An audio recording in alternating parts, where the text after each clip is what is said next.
Bonjour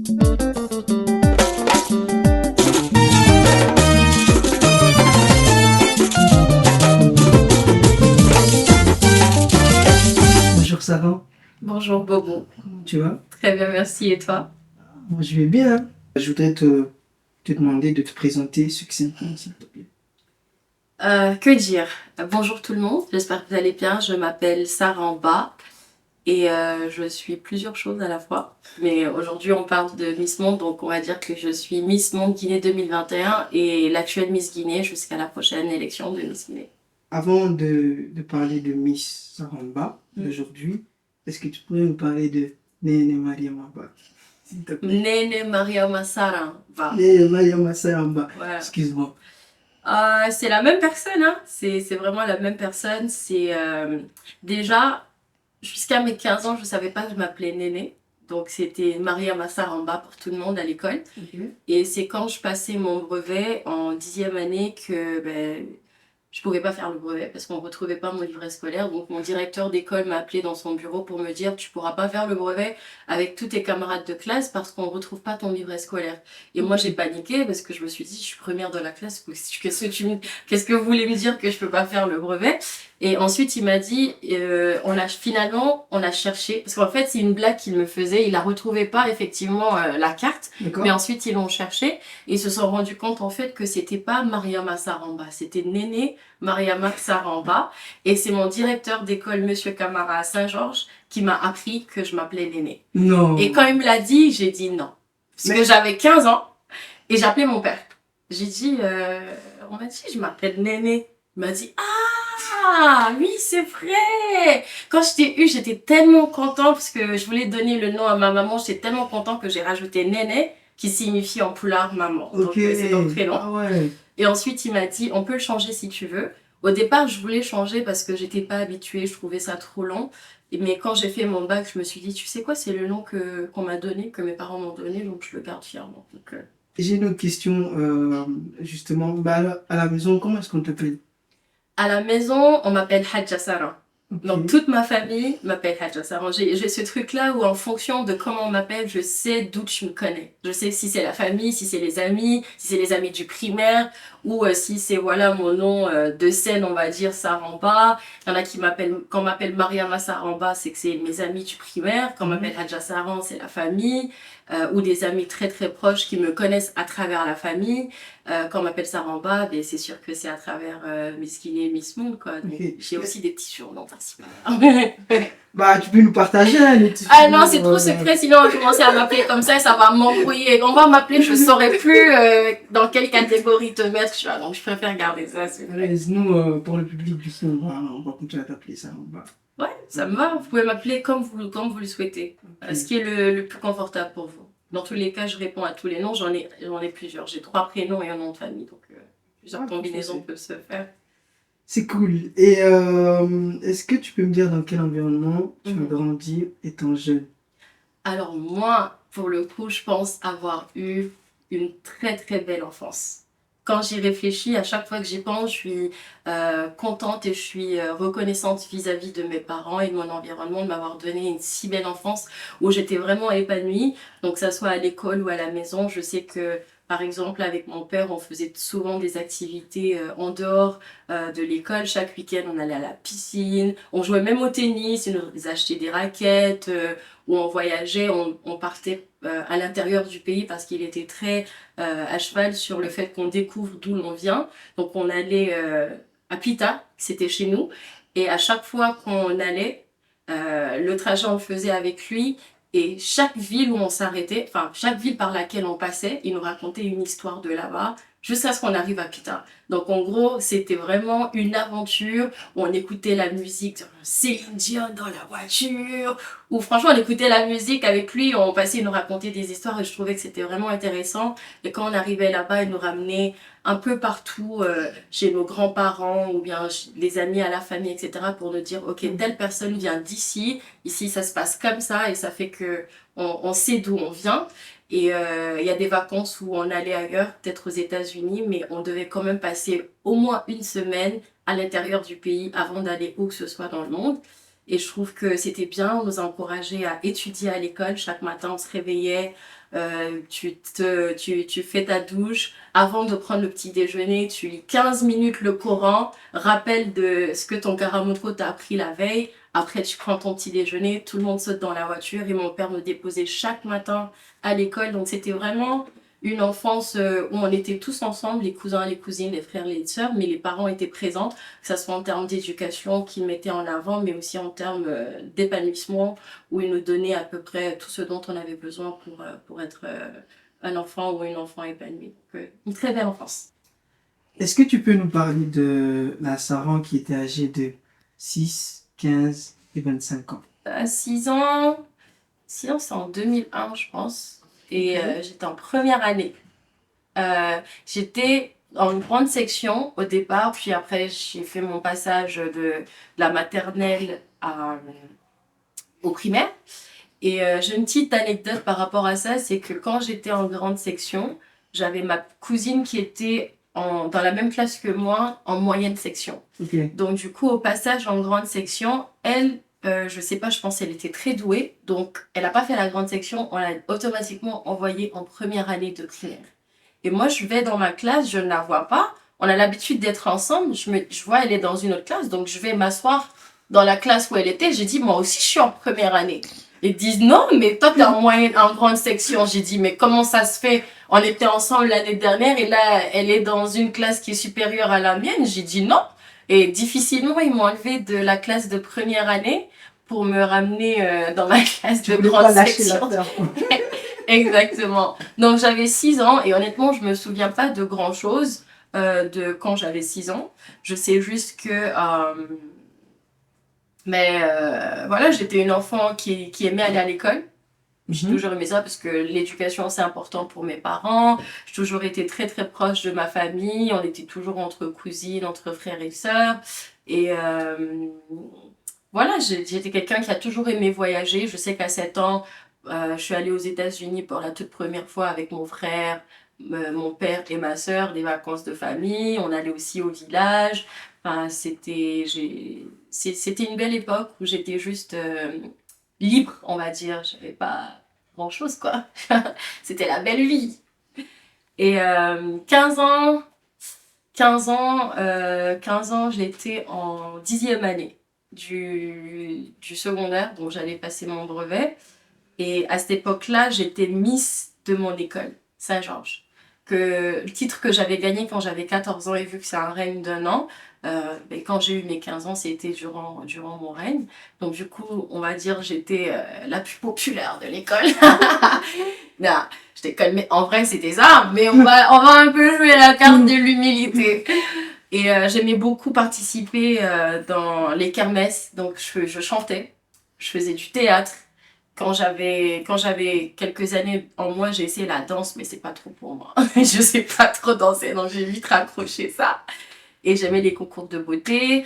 Et j'étais aussi parmi les meilleurs de ma classe. J'avais une seule personne qui était mon concurrent à l'école. Ok.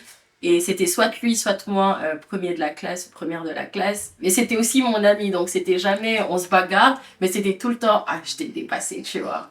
Donc j'étais quelqu'un de très studieux, mais aussi très rêveur. Donc Ok. j'avais ces deux mondes-là en moi où c'était pas tout le temps très sérieux parce que voilà, j'avais aussi ce côté en moi qui voulait m'amuser, qui voulait chanter à la kermesse, qui était sociale à l'école, qui était vraiment ouverte.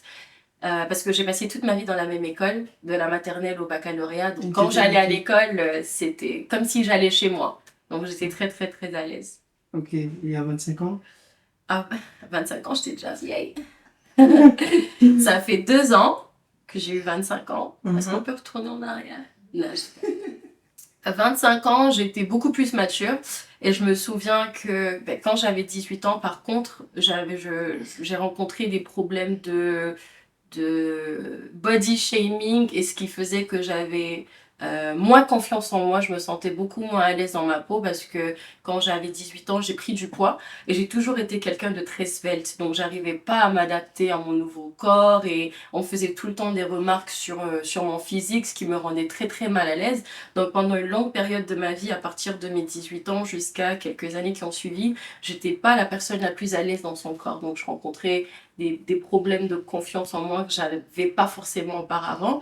Et je me souviens qu'à 25 ans, pour la première fois, depuis longtemps, je me suis sentie très à l'aise dans mon corps. Je me suis dit, je suis comme je suis, j'apprécie la maturité que j'ai eue, j'apprécie le corps dans lequel je suis, j'apprécie le confort dans lequel je me trouve présentement.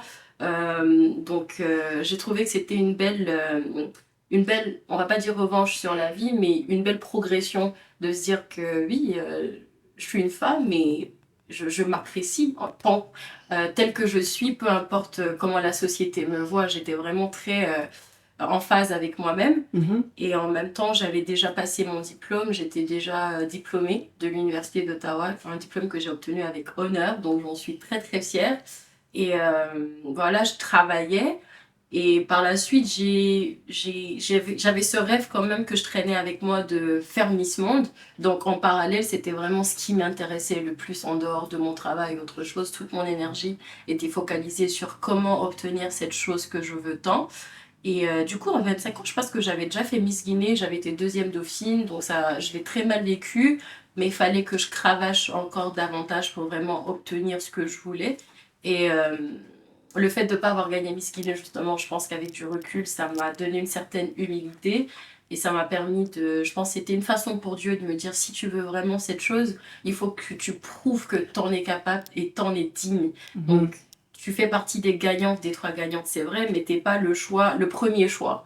Donc, tu as des chances, elles sont minces. C'est à toi de faire le travail nécessaire pour vraiment prouver que tu es digne d'obtenir cette place et de réaliser ton rêve, parce que ton rêve, c'est bien beau, il n'est qu'à toi. Maintenant, il faut que les autres puissent croire en toi, puissent le voir en toi pour que ça s'exécute. Et ça m'a poussé à vraiment donner beaucoup de ma personne, travailler beaucoup pour pouvoir obtenir la place que je voulais. Donc à 25 ans, je pense que j'étais déjà, on va dire, assez mature et j'avais la tête sur les épaules. Et je vais juste me permettre de revenir sur la période pendant laquelle tu te sentais mal, parce que il me semble que c'est important en fait d'expliquer à la nouvelle génération, aux jeunes filles qui sont derrière toi, qui vivent cela aujourd'hui, comment est-ce qu'on fait pour passer outre en fait de son malaise et réussir à croquer la vie à plein dents comme tu l'as fait à 25 ans. Je pense aussi que c'est vraiment important de parler de ça, parce que on voit les gens sur les réseaux, on pense que oui, eux ils ont tout, ils sont heureux, machin. Il faut comprendre que chacun a ses problèmes, chacun traverse des phases difficiles dans leur vie, et on vit dans une société qui est vraiment dans le paraître. Donc c'est très difficile de dissocier la réalité de ce qu'on voit par exemple sur internet. Je sais qu'il y a plein de gens qui n'aiment pas leur corps, par exemple, parce qu'ils ont des rondeurs ou parce qu'ils sont trop minces, ou sont trop grands, machin. Il y a toujours un système de comparaison qui fait que les gens se sentent moindres, alors que non, on est censé s'apprécier tel que nous sommes. Et puis après, si on a des choses qu'on veut améliorer, il faut travailler là-dessus. Moi, ce qui m'a beaucoup aidé, c'est de pouvoir, en quelque sorte, dissocier, on va dire, le regard que les autres portent sur moi et le regard que moi, je porte sur moi. Pendant longtemps, ils étaient associés comme ça. Parce qu'à chaque fois que je postais une photo ou que j'allais quelque part, on me dit hey, tu as grossi. Je dis, mais qu'est-ce que vous... Like, je comprends que peut-être ça ne vient pas d'une mauvaise intention, mais qu'est-ce que vous espérez que ce commentaire désobligeant fasse? Ça n'a rien de positif. C'est soit ça ne me fait rien, soit ça me met mal, parce que là, vous êtes clairement en train de... Même la façon dont on le dit. Hey, tu as maigri. Hey, tu as grossi. C'est genre... c'est désobligeant. Donc du coup, ça m'a pris du temps de vraiment comprendre que la façon dont je me vois est plus importante que la façon dont les autres me voient. Et voilà, il fallait que je parle du positif à ma personne. Il fallait que je me regarde dans la glace, que je me dise des choses positives sur moi que au début je ne croyais pas forcément, mais à force de croire en moi, de croire en ces choses-là, j'ai pu dissocier le regard d'autrui sur le regard que j'ai sur moi. Parce qu'à la fin de la journée, c'est ta vie. Tu es maître de ta vie, c'est toi qui choisis ce que tu en fais. Et la pire des choses, c'est vraiment de ne pas être confortable dans sa peau, parce que tu ne peux vraiment pas atteindre le bonheur si tu es quelqu'un qui ne s'apprécie pas. Tu as fait tes études au Canada. Est-ce que tu peux me parler un peu de ton adaptation? Comment est-ce que ça s'est passé la première fois quand tu arrives à la fac? Ah Euh, ouais. Déjà, moi, j'ai la chance que mes sœurs étaient déjà là-bas. Et c'est d'ailleurs pour ça que j'ai choisi le Canada, parce que mon père, il m'avait demandé quand j'ai fait mon bac où j'ai envie d'aller. Il y avait une liste de pays qui étaient en option, mais j'ai dit, ah, je vais aller au Canada parce que ma sœur, elle est déjà là-bas. Et ça sera plus facile pour moi de m'adapter. En gros, elle avait déjà fait le dur labeur chez moi. Je suis arrivée, elle s'était déjà installée, ça faisait 2 ans, elle avait sa vie, ses amis, elle savait quoi faire, quoi ne pas faire parce qu'elle avait déjà fait ses propres erreurs. Donc ça m'a permis, moi, d'éviter certaines choses, mais ça m'a pas empêché de faire mes propres erreurs à moi, parce qu'on a toutes nos expériences différentes. Donc quand je suis arrivée à la fac, c'était déjà en hiver. Il faisait peut-être moins 35 ou moins 40 degrés. Il neigeait, c'était une tonne de neige. Donc tu viens de 40 degrés Celsius à moins 40 degrés Celsius. Donc le choc, il est vraiment brutal. Et à l'université, je suis venue, tout était déjà prêt, donc mes cours étaient déjà choisis, etc. Et ma première session, pour moi, honnêtement, c'était la plus facile. Et t'as fait quoi comme... J'ai fait compta. Du coup, ma première session, pour moi, c'était la plus facile. Je suis arrivée, j'allais en cours tous les jours, on n'habitait pas trop loin. Et j'ai rencontré les amis de ma sœur qui étaient là, qui étaient aussi bienveillants, et de ma cousine également. Et à l'école, je trouvais que mes cours étaient faciles. J'avais 5 cours mon premier semestre et j'ai eu des A+ dans tous mes cours. Et je pense que c'est la formation au préalable que j'ai reçue en Guinée à Saint-Georges que je trouve que c'est une très bonne école. C'est cette formation-là qui m'a permis de bien m'intégrer au niveau scolaire en tout cas, qui faisait que j'ai réussi à tous mes cours. J'avais une moyenne de 4,3 sur 4,3. Donc du coup, ça m'a permis d'un peu mettre la pression sur mes parents quand je voulais quelque chose, de dire oui, mais j'ai bien travaillé à l'école. Et pour ce qui est de la vie sociétale, c'était bien parce qu'il y avait déjà les amis de ma sœur, donc on sortait tous ensemble, on allait aux soirées. Franchement, l'intégration était très très facile pour moi. Ok. C'est l'intégration à Ottawa qui était un peu plus difficile parce que j'ai fait deux universités. Ok. Je suis allée à Moncton au départ, j'ai fait 1 an et demi. Et ma sœur terminait son cursus universitaire, donc j'ai juste dit que moi je dois aussi profiter et déménager à Ottawa pour commencer une nouvelle vie où je vivrai seule et peut-être que j'aurai plus de responsabilités parce que là je serai forcée à être beaucoup plus responsable vu que je ne serai pas avec ma sœur. Et quand je suis partie à Ottawa, mon premier semestre, j'avais déjà des amis, donc côté social c'était bon, mais à l'école j'ai trouvé que c'était un peu plus difficile parce que j'étais déjà habituée à un système universitaire qui est différent de celui d'Ottawa. Donc oui, ça m'a posé un peu de problème mon premier semestre à Ottawa jusqu'à ce que je comprenne un peu comment ça fonctionne. Et puis ensuite, voilà, ça s'est bien passé. Là, t'es comptable depuis combien d'années? Ben, j'ai arrêté en 2019 D'accord. quand j'allais faire Miss Guinée, du coup. Et ce que j'ai fait, honnêtement, j'ai quitté mon taf parce que j'étais pas heureuse, j'étais bien payée, j'avais des avantages, j'avais tout ce qu'il fallait, j'étais indépendante, mais mon cœur était à Miss Monde. Donc je me souviens, j'étais là, assise, et je regardais Miss Monde 2017 par exemple. Je me dis, oh, j'aurais pu être là. Regarde toutes ces filles, elles sont en train de vivre mon rêve, mais comment ça se fait que moi, j'arrive pas à être là-bas? J'ai toutes les qualités qu'il faut, oh mon Dieu, pourquoi? Et du coup, mon cœur était pas là, mais il fallait manger, il fallait vivre, donc je suis restée là, et à un moment donné, je me suis dit, Sarah, tu sais quoi? T'as tout le temps pour travailler pour quelqu'un, peut-être quand t'auras 30 ans, 35 ans, mais là, c'est maintenant, c'est le temps de te lever et faire les choses que t'as envie de faire, sinon tu vas regretter. Donc j'ai quitté mon taf, j'ai pris mes économies, j'ai cherché sur internet un programme que je connaissais il y a longtemps, puis je suis partie en Chine pour un programme humanitaire pendant 2 mois, et ils me payaient pas, c'est moi qui mettais mon argent pour acheter le billet, etc. Mais j'ai dit, j'ai vraiment envie de le faire pour découvrir ce qui se passe ailleurs, vu que de toute façon, moi, l'humanitaire, ça m'intéresse vraiment. Donc peut-être que j'apprendrai des choses là-bas qui me permettront d'aller en Guinée et implémenter peut-être des choses qui nous manquent, etc. Donc j'ai fait ça, puis ensuite je suis allée en Guinée, j'ai fait Miss Guinée, et depuis je fais la navette, j'avais recommencé à travailler, mais avec Covid, c'était vraiment à distance, donc j'avais seulement besoin de mon ordinateur, du coup c'était pas... T'étais en Guinée. C'est ça, j'étais en Guinée, je me connecte, je travaille et tout pour avoir des sous, mais rien de spécial quoi. Là aujourd'hui, je me considère pas comptable parce que ça fait longtemps que j'ai pas fait ça. Ok. Comment est-ce que tu définis la réussite? Hmm. Ah ouais. Je peux utiliser une réponse de Beyoncé? Non, j'ai quand même pas. En fait, c'est très relatif. Le succès, ça dépend de chacun, ça dépend des qualités que tu mets en avant, des choses que tu veux pour toi-même, pour ta vie. Mais pour moi, personnellement, le succès, c'est le bonheur, en vrai. J'ai vraiment envie d'être une personne heureuse, je le suis déjà, mais j'ai envie de continuer à l'être.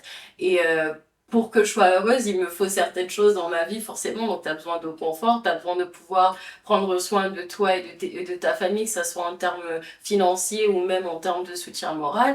Et tu as besoin d'être à l'aise avec toi-même. Donc, c'est un travail de tous les jours de se dire que je travaille tous les jours pour être une meilleure version de moi-même, peu importe ce que ça puisse être. Donc, pour moi, le bonheur et le succès est rattaché à ce concept de bonheur-là. Il y a des gens qui définissent le bonheur avec le confort matériel. Est-ce que pour toi, c'est indispensable d'être dans un confort matériel ou Bien sûr que c'est indispensable. Le confort financier t'achète la liberté de pouvoir justement profiter de ta vie. Ça te permet de payer ton loyer, d'acheter à manger, de mettre tes proches à l'abri. Donc déjà, si tu as ce confort-là, tu n'as pas ce stress de penser à comment est-ce que je mangerai demain. Donc, tu as cette liberté-là déjà. Donc, ça te permet d'avoir, on va dire, le loisir de faire des hobbies qui te rendent heureux. Donc, oui, c'est relié, mais c'est pas, le bonheur n'est pas que la réussite financière. On va pas se mentir que ça en fait partie. Ok. Comment est-ce que tu perçois l'éducation des jeunes filles dans notre pays? Je pense que ça s'améliore de plus en plus, mais globalement, elle est quand même bafouée, on va dire, parce que ce qu'on nous apprend en général des femmes, c'est qu'elles doivent apprendre à bien tenir la maison pour pouvoir bien tenir un mari. C'est bien tout ça parce que c'est des qualités à avoir, c'est des choses, c'est des compétences, c'est des skills qu'il faut apprendre dans la vie de tous les jours. Mais on est bien plus que ça. On peut faire tout ce qu'on a envie de faire. On peut être président de la République si on en a envie. On peut diriger un pays, mais il faut savoir aussi que les femmes sont partie active de la société et de l'économie. Et les femmes autonomes font d'un pays une terre très développée. Donc c'est important d'investir dans l'éducation de la femme. En plus, les jeunes filles sont intelligentes. Moi, je me souviens que quand j'étais à l'école, la plupart du temps qu'il y avait des lauréats, c'était des filles. Donc il faut vraiment pousser ça. Et pour l'instant, on n'a pas un taux de scolarisation très élevé. En général, même pour la population, à plus forte raison des jeunes filles, parce qu'il faut qu'elles restent à la maison pour aider. Ou il y en a qu'on marie très tôt, ce qui m'écoeure lorsqu'on marie une jeune fille qui n'a même pas encore la majorité, avec les mariages forcés et précoces, ou encore le taux de le taux de jeunes filles qui tombent enceintes alors qu'elles n'ont même pas encore la majorité. Il y a tellement de choses qui font que les jeunes filles ne vont pas à l'école. Je sais qu'il y a même des jeunes filles qui ne vont pas à l'école, ou du moins qui ne vont plus à l'école à cause de leurs règles. Parce qu'elles ont leurs règles, mais elles n'ont pas cette éducation-là de santé reproductive, etc. Elles n'ont pas les outils qu'il faut pour elles n'ont même pas de serviettes hygiéniques parce qu'elles n'en ont pas les moyens. Donc il y a ce côté qui ressort où la société se moquent d'eux, ou elles sentent une honte limite, donc elles préfèrent rester à la maison que d'aller à l'école avec des taches sur leur tenue. Donc il y a beaucoup de facteurs qui font que les jeunes filles aujourd'hui, en Guinée, malheureusement, n'ont pas forcément l'éducation qu'elles devraient avoir pour vraiment pouvoir bâtir leur vie. Et comment leur offrir une éducation digne à la hauteur de ce qu'ils méritent? Mais déjà, c'est au préalable, il faut qu'il y ait une réforme éducative dans le système scolaire. Moi, je pense en tout cas, parce que ce qu'on nous apprend jusque-là, c'est bien beau, mais je pense pas que ça soit suffisant pour pouvoir vraiment apprendre comment pratiquer ça dans la vie. C'est beaucoup plus théorique qu'autre chose. Et je sais qu'il y a beaucoup de gens qui se retrouvent après les études qui ne savent pas forcément quoi faire parce qu'ils ont appris que la théorie. Donc en pratique, ils ne savent pas vraiment comment le monde du travail fonctionne parce qu'ils n'ont pas la culture du travail.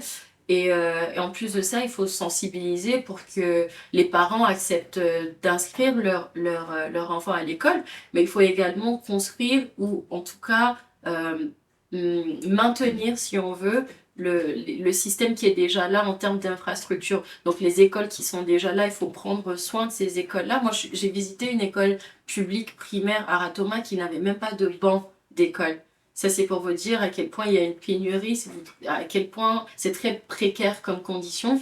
Donc, il faut que tout le monde s'y mette, en fait, pour qu'on ait non seulement les infrastructures en termes d'outils pour pouvoir outiller les jeunes filles et les jeunes hommes qui iront à l'école, mais aussi sensibiliser la portion de parents qui ne comprennent pas l'importance d'amener leur enfant à l'école et aussi en même temps voilà, faire une réforme éducative pour que ce qu'on nous apprend à l'école soit vraiment effectif dans notre vie de tous les jours. Ok.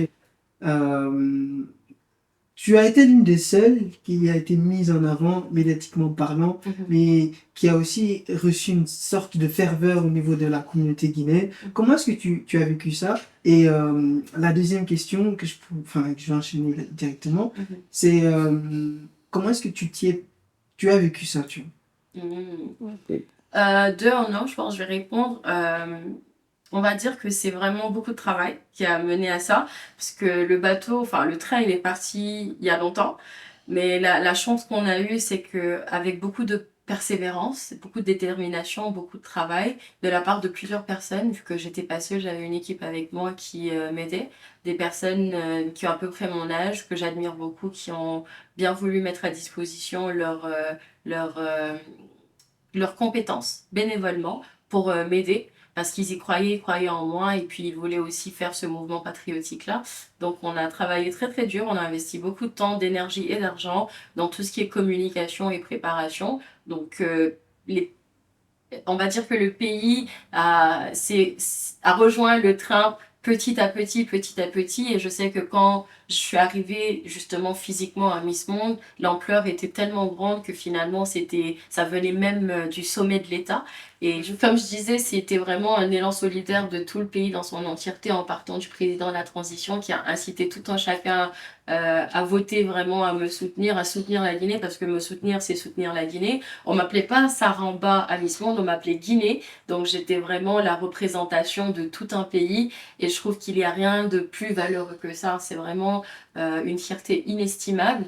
Et on va dire que je l'ai vraiment bien vécu parce qu'au début c'était très difficile, mais par la suite, par la grâce de Dieu, il y a beaucoup de choses qui se sont passées qui ont facilité par la suite. Et j'ai été entourée de très bonnes personnes dès le départ qui ont beaucoup aidé et qui ont cru dès le départ. Donc on va dire que j'étais très très chanceuse. Et par rapport aux Miss qui sont parties avant moi, je sais que beaucoup de gens disent que oui, j'ai eu le plus de visibilité, j'ai fait plus de choses, mais honnêtement, c'est pas mon avis à moi parce que ces personnes-là, elles se sont bien démarquées à Miss Monde, elles ont ouvert la voie pour moi, pour que je parte aussi remettre le flambeau un peu plus haut qu'elles ne l'ont fait auparavant. Et je sais que c'est de très belles jeunes dames qui ont eu une valeur ajoutée inestimable que les gens ne savent pas forcément. Et je trouve ça très dommage. Et je sais qu'elles m'ont tout aidé. Donc ce que les gens ne savent pas forcément, c'est que moi j'ai communiqué avec toutes celles qui sont allées à Miss Monde avant moi, à part Mama et Sata en 2015, avec qui j'étais pas en contact et j'ai pas réussi à être en contact avec elles. Et elles m'ont toutes donné des conseils parce qu'elles y ont été, elles ont vu comment ça se passe, donc elles m'ont dirigée. Donc avant que j'aille à Miss Monde, je savais à peu près à quoi m'attendre. Même si c'est vrai que je dois faire l'expérience par moi-même parce que chaque année c'est un peu différent, mais j'ai la chance d'avoir eu des gens qui sont partis avant moi, qui ont su me donner des conseils, me guider, m'encourager, m'aider, me dire qu'elles sont là pour moi et c'est ça qui m'a donné une force davantage de pouvoir aller et essayer de hisser le drapeau, le tricolore plus haut qu'elles ont pu le faire auparavant parce que c'est une continuité et j'espère que celle qui viendra avec moi, Inch'Allah, pourra le faire encore plus haut parce qu'elle m'aura, elle aura toutes les autres qui sont venues avant moi et ensemble on va la pousser, on va la guider au mieux de nos capacités pour qu'elle puisse aller faire de son mieux également. Encore merci d'être venu. Merci Pour ton temps. Donc, on se voit très, très bientôt. Ciao, ciao. Bisous.